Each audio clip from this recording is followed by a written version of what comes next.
Hello, hi, Assalamualaikum warahmatullahi wabarakatuh. My name is Muhammad Fazli bin Masrud.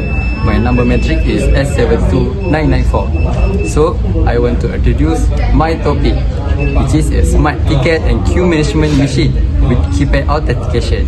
So, I will give introduction about our topic is the smart ticket and queue management machine is with keypad authentication is microcontroller.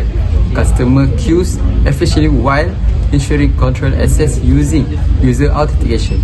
So the system emits real-world tickets, machines commonly used in banks, clinics and service counters. Okay, Assalamualaikum warahmatullahi wabarakatuh. My name is Nuri Aidi Safwan bin Nusratul Anwar.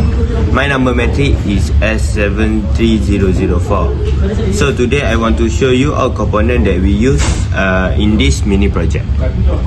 Okay, we use keypad,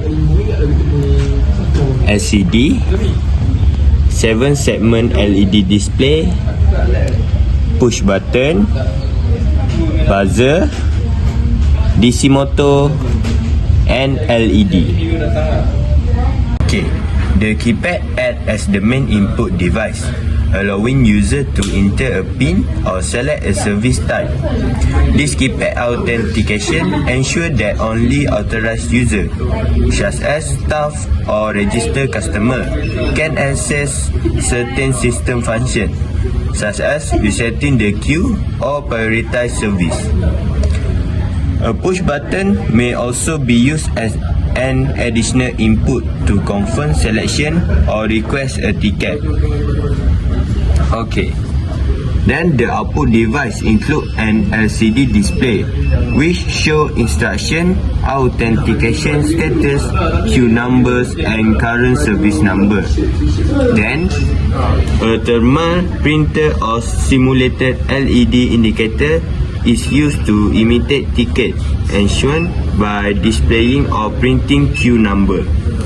Then additionally, a buzzer provides audio feedback for successful authentication, ticket generation or error alert, enhance user interaction. Lastly, DC motor. DC motor used to show the ticket is generated. Okay, then I want to show you our coding.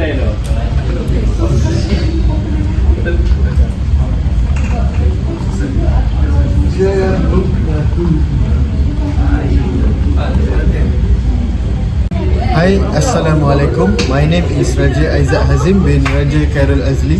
My number metric is S73034 and today I would like to explain how the system works using PIC kit. Okay, first we turn on the power supply on PIC kit. Okay. And then after that we run the coding.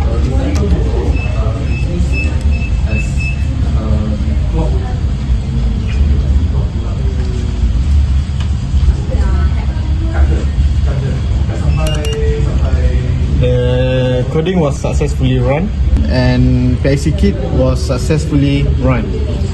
And then LCD display shows password 6 digit, which means the user must enter the correct password. So in this case, the correct password was 663366. And then the LCD shows success, please enter.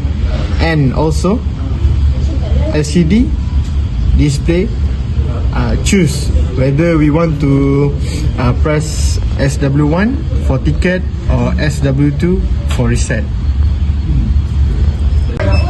Okay, if the password was incorrect, the buzzer will beep longer and then the LCD display will show incorrect password.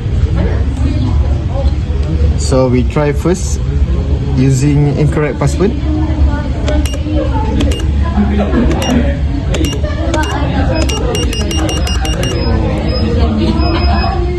So this is the incorrect password.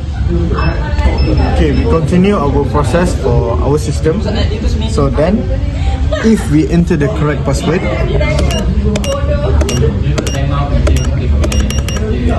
the LCD will show success, and then the LCD also shows choices, which is SW1 for ticket, SW2 for reset. If we push the SW1 button for ticket, the ticket will be displayed on LCD.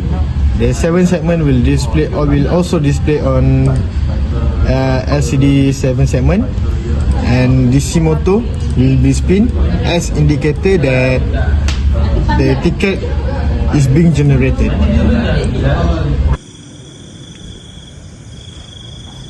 Alright, so this integrated system demonstrates how embedded hardware and software work together to automate ticketing and queue management, improve service efficiency, reduce waiting time, and provide a user-friendly experience in smart service environments. And I am Muhammad Daniel Haziq, S70273, your informer today. Bye.